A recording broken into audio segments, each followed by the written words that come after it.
how to download Blender on PC or laptop. In this video, I'm going to show you how to download and install Blender on your Windows 11 PC or laptop for free. And if this video helps you, please consider giving it a like and also subscribe to my channel because that really helps me out. So to get started, the first thing we need to do is open up the Microsoft Store because the official build of Blender is now available within the Microsoft Store.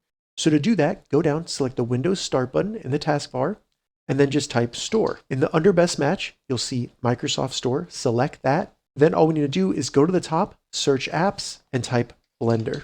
You'll then see Blender come up right here, select that. As you can see, this is from the Blender Foundation, which is the official Blender app. And we know that it's safe because it's in the Microsoft Store. So we don't have to worry about downloading any malicious apps because they've all been vetted by Microsoft. So once you get here, select Get, and then it will start downloading and installing Blender to your PC or laptop. Once it's done installing, it'll say Open. Go ahead and select Open. And then as you can see, we now have Blender installed on our PC or laptop. We can go through the quick setup. I'm just going to select Continue, and then we can start creating our first Blender project. If this video helped you, give it a thumbs up, and please consider subscribing to my channel.